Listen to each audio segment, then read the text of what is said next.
Good morning, students, and Happy New Year. How are you? Hope you all are good. I am Lata ma'am from Mai Vidya Mandir Hindi High School. Standard 12, Subject English, Unit 6, Strike Against War. Okay, हम ये lesson कर रहे हैं strike against war यानी कि युद्ध के खिलाफ हड़ताल। इसका 3 पार्ट ऑलमोस्ट कंप्लीट हो चुका है। आज हम इसका पार्ट 4 देखेंगे। So let's start without waiting.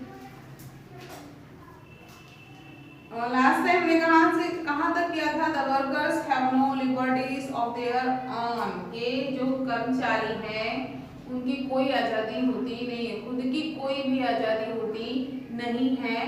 They are not free, मैं यहाँ से करवा रही हूँ। Okay, they are not free when they are compelled to work 12 और 10 और 8 आवर्स अ डे। वो बिल्कुल भी आजाद नहीं है कि अगर उनका जो टाइमिंग फिक्स है उनको 8, 10 या 12 घंटे दिन में काम करना है तो करना है, उसमें उनको कोई छूट छाट दी नहीं जाती है। They are not free when they are ill paid for their exhausting toil. Toil यानी कठोर परिश्रम, मतलब कि लगातार कठोर परिश्रम करके जब वो थक जाते हैं। एग्जॉस्टिंग यानी कि बहुत ज्यादा थक जाना और बीमार हो जाते हैं। ठीक है, व्यक्ति को आराम नहीं मिलेगा, लगातार कठोर परिश्रम करेगा तो वीकनेस तो आने वाली है, कमजोरी आने वाली है।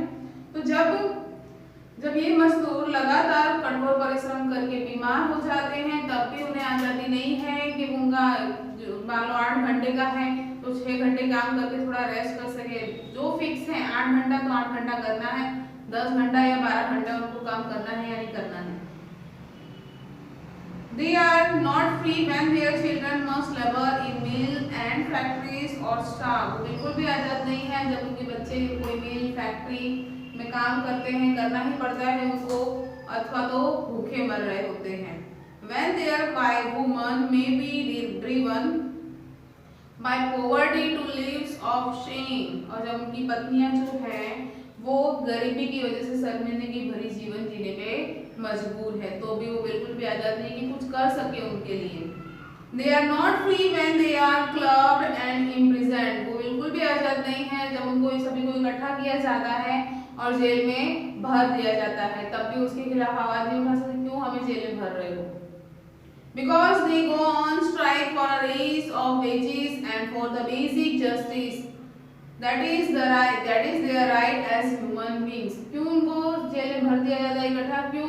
क्योंकि उन्होंने अपनी पगार बढ़ाने के लिए, अपनी वेतन बढ़ाने के लिए आवाज उठाई, और जो वो तो ठीक, उसके अलावा जो मानव के जो मूलभूत अधिकार होते हैं, ठीक है, फॉर द बेसिक जस्टिस यानी कि मानव के जो मूलभूत अधिकार होते हैं उसके न्याय के लिए उन्होंने आवाज उठाई, जो कि as a human being, as a मानव उन्हें जो मूलभूत अधिकार हमारे संविधान में दिए गए हैं उन्हें मिलने चाहिए, जबकि वो भी नहीं मिलते तो क्या करेंगे?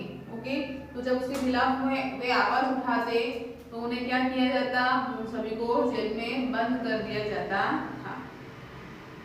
We are not free unless the men who frame the execute the law represent the interest of the life of the people and no other interest. तो हम कब तक आजाद नहीं हो पाएंगे? कब तक आजाद नहीं हो पाएंगे? जब तक जो नियम बनाने वाला जो करता धरता है, फ्रेम यानी जो ढांचा तैयार करता है, पूरा फ्रेमवर्क तैयार करता है कि नियम किस प्रकार के बनाए जाएंगे, तो जो नियम बनाने वाला जो भी करता धरता है उसकी रुचि सिर्फ उसकी रुचि किसमें होनी चाहिए? लोगों में होनी चाहिए। उसके अलावा उसका कोई पर्सनल इंटरेस्ट होना नहीं चाहिए। जो भी प्रशासन में जो बैठा है, जो भी नियम या रूल बना रहा है, तो वो रूलर्स जो है उसका अगर ध्येय, उसका लक्ष्य क्या होगा कि जितने भी लोग हैं, जितने भी कर्मचारी हैं, हमारे देश के जितने भी लोग हैं, उनको किस प्रकार से सुख शांति से रह सके। अगर उसका ध्येय ये होगा तो वो सही प्रकार से नियम जब बनाएगा तभी हम सही तरीके से आजाद हो पाएंगे, और अगर उसने कोई लालच डाली है अपनी तो हम सही मायने में आजाद नहीं कहे जाएंगे, कहीं ना कहीं हमें सफर करना ही पड़ेगा। The ballot does not make a free man out of a wasteland. सिर्फ आप मतदान कर दो उससे आप आजाद नहीं हो जाते हो, कि आपका वेतन नहीं बढ़ जाएगा।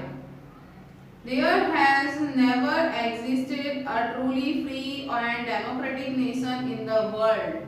ओके, तो कभी भी जैसा कि हमारा देश क्या कहा जाता है, डेमोक्रेटिक नेशन कहा जाता है, लेकिन वर्ल्ड में एक्चुअली देखा जाए तो कभी भी हमारा जो देश है वो पूरी तरह से सही मायने में आजाद रहा ही, इसका अस्तित्व हुआ रहा ही नहीं है कभी। From time immemorial, men have followed with blind loyalty and strong men who had power of money and armies. तो पहले से हमें सदियों से देखते आए हैं, ओके, जो भी कथा वगैरह सुनते उसमें हमने देखा है कि जो हेलन केलर बोल रही है कि हम पहले से सुनते आए हैं कि जो भी लोग हैं, जो भी वर्कर हैं या फिर जो भी गुलाम बनाए जाते हैं, जिन जो भी लोगों के नीचे काम करते हैं, वो हमेशा अंधे होकर के गुलामों की तरह, मतलब कि बस जैसा बोल दिया गया बस ऐसा करना है, ईमानदारी से अपना काम करते रहते हैं। और पहले भी हमेशा देखा गया है कि जो राजा ज्यादा पावरफुल, ज्यादा ताकतवर होता है, वो क्या करता है, वो दूसरे जो भी राज्य होता है वो उसे हथिया लेता है, तो उन लोगों को उनकी शरण में जाना ही पड़ता है। ओके, क्यों? क्योंकि उनके पास सेना चाहता है, आक्रमण कर देंगे। ओके, तो ये देखा गया है कि हमेशा इस प्रकार से होता आया है कि जो पावरफुल व्यक्ति है वो हमेशा राज करता है और कमजोर व्यक्ति को हमेशा झुकना पड़ता है। Even while battlefield were piled high with their on dead, अगर नहीं मानते तो क्या हो जाता है, फिर युद्ध होता है, फिर मृत्युशैया दुनिया भर के लोगों का पूरा ढेर लग जाता है। They have tilled the lands of rulers and have been robbed of the fruits of their labor. तो क्या होता है, उनका जमीन छीन लिया जाता है। जो रूलर्स होते हैं, वहाँ पर जो शासक होते हैं, मतलब कि अगर मान लो युद्ध हुआ तो युद्ध में जो जीत जाता है, तो जो राज्य हारता है उस राज्य से उनका सारा सब कुछ छीन लिया जाता है, उन्हें अपने में हथिया लिया जाता है। जो भी उनकी इनकम होती, जो भी वहाँ पर उनका धन होता है, सारा धन भी ले लिया जाता है और जो भी वर्कर्स जो होते हैं उन्हें भी अपने अंडर ले लिया जाता है और उन्होंने जो भी मजदूरी की होती है वो सारा कुछ भी हथिया लिया जाता है।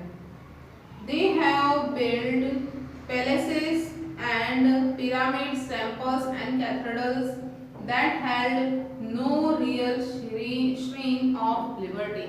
तो क्या क्या बनवाते हैं वो, एक तो महल बनवाते हैं, फिर पिरामिड्स यानी सूची स्तंभ बनवाते हैं, मंदिर बनाते हैं, कैथेड्रल्स यानी कि गिरजाघर बनवाते हैं, लेकिन आजादी का कोई भी पवित्र स्थान बनाते नहीं है। ओके, ये हमने इस पैराग्राफ में देखा कि पहले के लोग किस प्रकार से शासन करते थे, किस प्रकार से अंधा शासन करते थे। ओके, जो गरीब लोग या फिर जो कमजोर लोग होते थे उनका हमेशा फायदा पहले से उठाते आए हैं लोग, आज की बात नहीं, पहले से उठाते आए हैं। यही शासन प्रणाली पहले चलती थी। ओके, जो राजाशाही चलती थी ना, यही हमने देखा भी है, हम जो भी पौराणिक कथाएं स्टोरी वगैरह देखते तो उसमें यही आता है। ओके, तो यही हेलन केलर बता रही है कि जब तक ऐसा चलता रहेगा तब तक हम सही प्रकार से क्या डेमोक्रेटिक यानी लोकशाही देश हमारा नहीं कहा जाएगा और ना ही हम आजाद हो पाएंगे। इन चीजों में बदलाव लाने की जरूरत है। ठीक है, तो जो भी नियम बनाता है, जो भी नियम करता है या रूल बनाने वाला है, जब तक उसका इंटरेस्ट लोगों में नहीं हुआ कि जो जितने भी लोग हैं सभी लोग सुखपूर्वक, शांतिपूर्वक, भाईचारे के साथ एक दूसरे के साथ मिलकर रहे, तब तक हम सही मायने में आजाद नहीं हो पाएंगे। ओके बच्चों, होप आप सभी लोगों को समझ में आया होगा। इसके आगे का हम नेक्स्ट लेक्चर में देखेंगे। Bye, take care.